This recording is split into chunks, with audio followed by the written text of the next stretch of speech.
Okay, today we're going to be cooking butt roast, which is not from the butt of the pig. It's actually the shoulder. And that's kind of an interesting story. If you want to look it up online, that's pretty cool about how people think that it got its name. Pork butt is a very versatile piece of meat. It's delicious and it's also economical. A lot of grocery stores will use this as a loss leader. You'll see here this one, the price per pound on this was $1.94.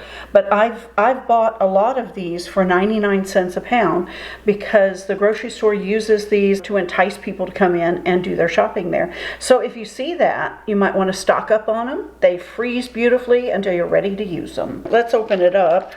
Let me put it in the pan so in case we have any juice runoff. The reason why I like this piece, this cut of meat, and pork in particular, is pork is such a delicious meat. You can do so many things with it. We're going to make tacos with this pulled pork sandwich. You can use it in a stew. You can use it in nachos. You name it. I use it in my pho, which I'll give you the fast recipe on that a little later. But it's just a good juicy, yummy cut of meat. Now, there are a lot of ways to cook this. And let's turn it over. It has a nice layer of fat, which I just leave on when I'm going to cook it. There's a bone in this one. You can buy them boneless. There's your bone, so you got to be careful there. This here can be roasted in the oven. It can be roasted on the grill. It can be smoked in a smoker. And all of those ways are nice ways to cook it, but no pun intended. I prefer to hang on to your island here. I prefer to boil it. And the reason why I prefer to boil it is because it comes out tender and juicy, and every bite is infused with the flavor of the stock that we're fixing to make to get this process going. Okay, now your stock is going to be as individual as you are. And if you're a veteran cook, then you already know things that you like to put together, flavors that you like. If you're a beginning cook, then stay with the basics. Stay with maybe a garlic, some ham bouillon, definitely some Cavenders. You need a sweet, so you could use brown sugar. I always like to add a little fruit, citrus, pineapple of some kind. Some onion. You can put onion in if you want to. Real onion. I just use onion powder because I like everything to dissolve up good. But we're going to make a stock with lots of stuff in it today. We're going to start out with water. And I have my big cast iron Dutch oven because I love using it. And let's start out with our sweet. Now remember, this stock is going to be concentrated. You want it to have strong flavor. Let's start out with some sweetness here. And this doesn't matter. You know, when you add sugar to a recipe to make your savory pop, you want to be careful with that. A teaspoon or less than a teaspoon is sufficient. But in this case, you want some sweetness in this because that makes it super good. So we have our brown sugar in there. My favorite brand, Knorr ham stock cube. Let's put one of these in there. In fact, you know what? Let's do two. Let's put our Cavenders in there, and I don't know. Let's pretend like I do this, and I don't. Okay, but you just eyeball it every time. I just eyeball it every time. Okay, let's put some Cavenders in there, maybe a little bit more. You almost can't get too much here. And my garlic, yummy. Let's put, oh yeah, let's get that garlic in there. Oh, yum. Okay, and what do we have here? We have some curry powder. Oh, I love curry. I don't love curry, but I love the flavor of curry in dishes. I'm not a big curry fan, but let's put a little curry in there. Onion powder. I don't know. What is this looking like? About a half a tablespoon? I don't know. You're looking at it. Now, you know, this is probably crushed red peppers. I get it with a dish from our Asian restaurant, and it's dang hot, but I keep this to add a bite. So let's put a little bite in there. We have some pineapple juice here. Let's pour some pineapple juice in there. This is Chinese 5-spice. because that has some interesting, you know what, I better, because this is pretty strong. So, and we'll add more if we need to. You know, we get it boiling up and go, no, that needs a little more sweet, or it needs more salt, or what have you. So we'll get that, and let's get that cooking. Let's put it on medium, maybe medium high on this, and let's get her going. What we're doing right now is just heating this up enough to make sure that all of the spices are, like the bouillon cubes, the ham bouillon, is melted in, that everything's heating up and marrying here. It's getting married. And before it starts to boil, we're going to put our butt in there. You're going to soak a butt. Do not put your butt in there. That would be wrong. Just stick your butt down in there. Let's put her in there, nice and gentle. You don't want to splash everything all over the place. Now, this roast is going to shrink, of course, as it cooks. Okay, so now we're going to add water until it is almost covered, as high as we can without making a mess, because we're going to flip it over once. We're going to test our broth after it's cooked a little bit. And for you newbies, if you're a newer cook, if it does start to boil too high and you've got it as low as you can, just tilt the lid off a little bit so some of the steam can escape here and it won't boil over then. Okay, let's take a look at it. It's been cooking for a couple of hours now. Looks like it's doing pretty good. It's bubbly. Let's taste our broth. See what we need to add here. Okay, that's good broth. It's strong, which is good. I probably am going to add a little salt here, because remember, we want this good and strong. And let's turn it over, which is going to be a trick. I probably should have maybe a little bit bigger pot, but I like my iron Dutch oven, and because I may even use some of this broth for a stew when I get done. So there's the fat there on the back. Let's take a little bit of that off so we don't have so much, because we have there's a lot of fat in the roast itself for flavor. We're going to cook it with the lid on. It's cooked down enough, so we're going to make it nice and tight and keep it on low. And we're going to let it cook for another probably 2-3 hours.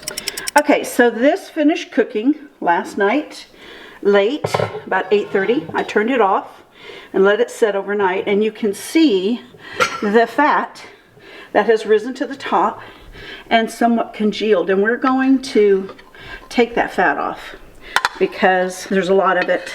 And if I use this broth, I don't want that much fat in it.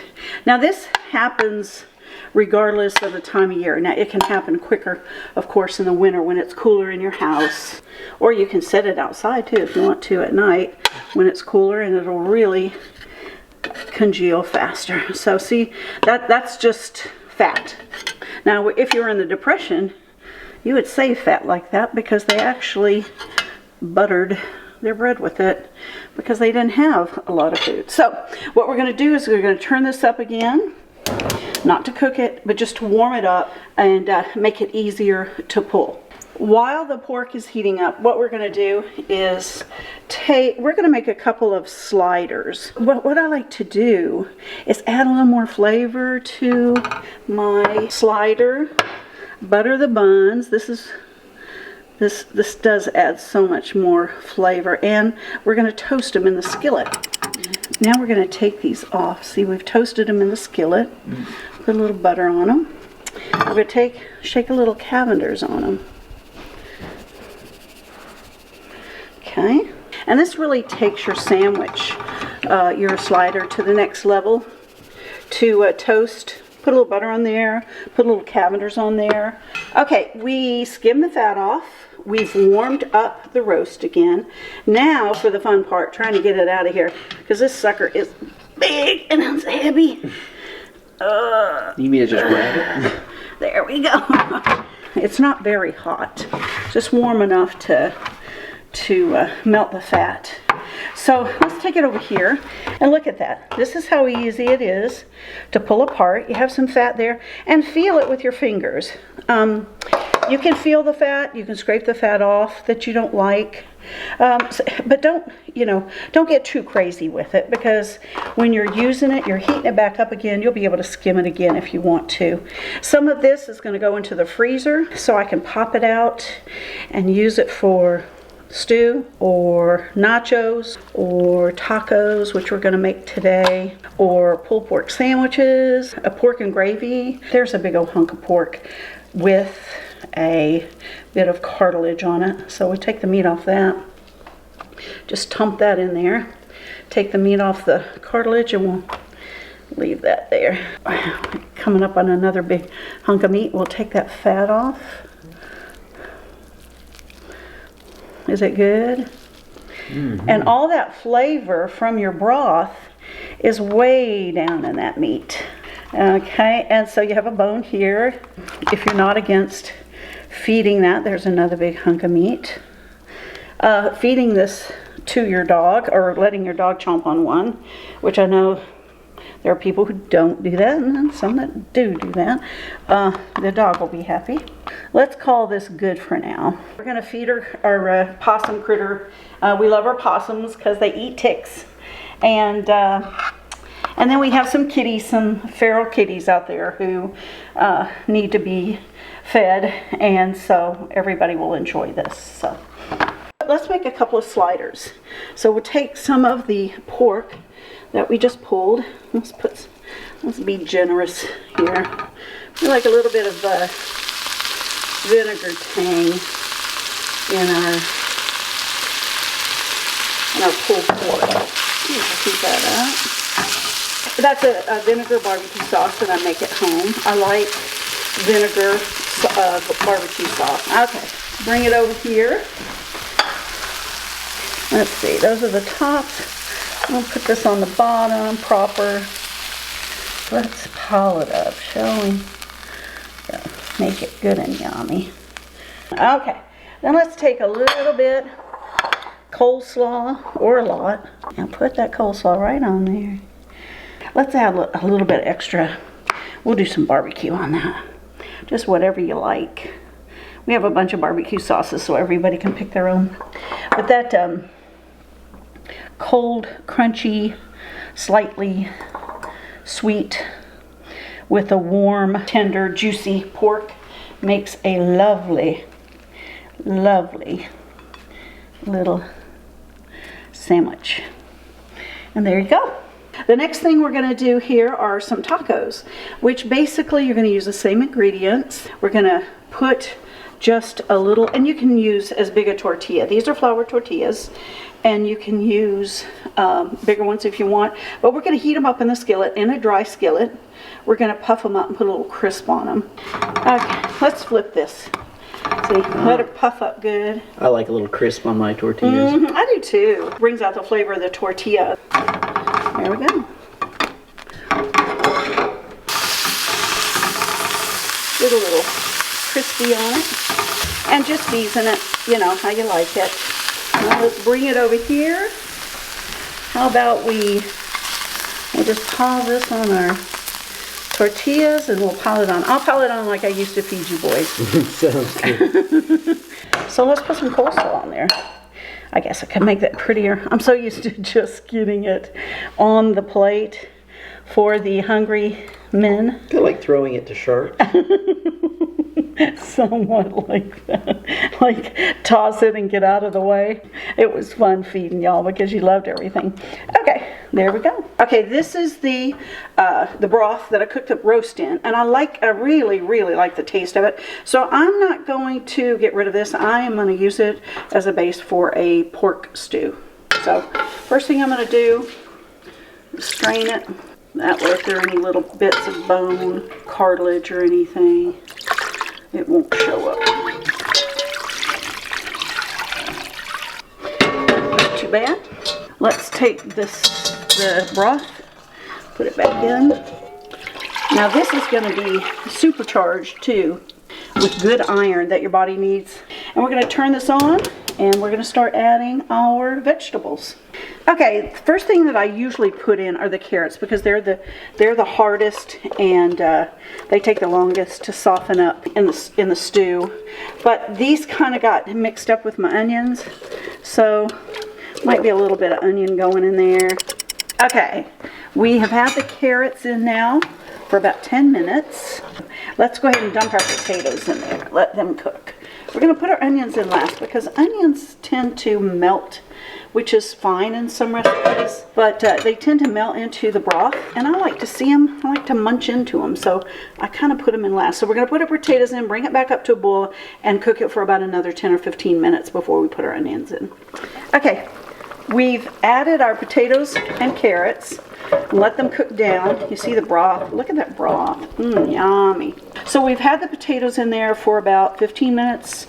The carrots have been in for about 25. They're getting soft. The edges are getting, kind of rounded edges. They're not sharp anymore. Those potatoes are also thickening up the broth, which is what you want. So let's go ahead and add our meat. Get it in there. And then let's add our onions. And again, I'm adding the onions last simply to keep them kind of whole. And I also chop them big so that they stay, it takes them longer to break down. So you'll have a hunk of onion on your spoon. I love onions. I love sweet onions. I could eat them like apples. I do eat them like apples. Usually with something. I don't walk around with an onion in my hand or anything. But what I'm going to add right now, I'm going to use some of this kitchen bouquet.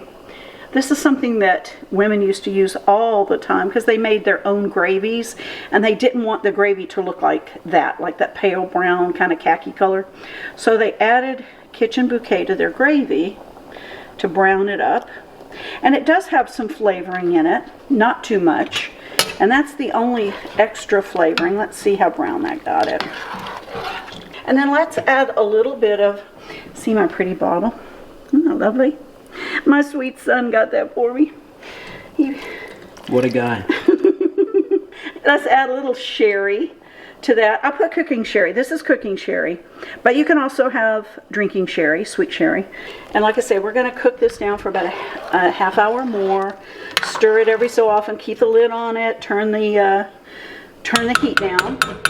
And just let it thicken up. And I'll show you the end product here. Okay, let's take a look at it. Ooh, yummy. Look at that. That looks good to me. My mouth watering.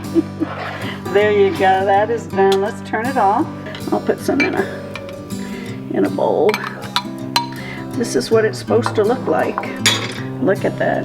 Mm-hmm. So there you go. 3 dishes that we made with that pork butt. So I hope you enjoy it. Let's dig in.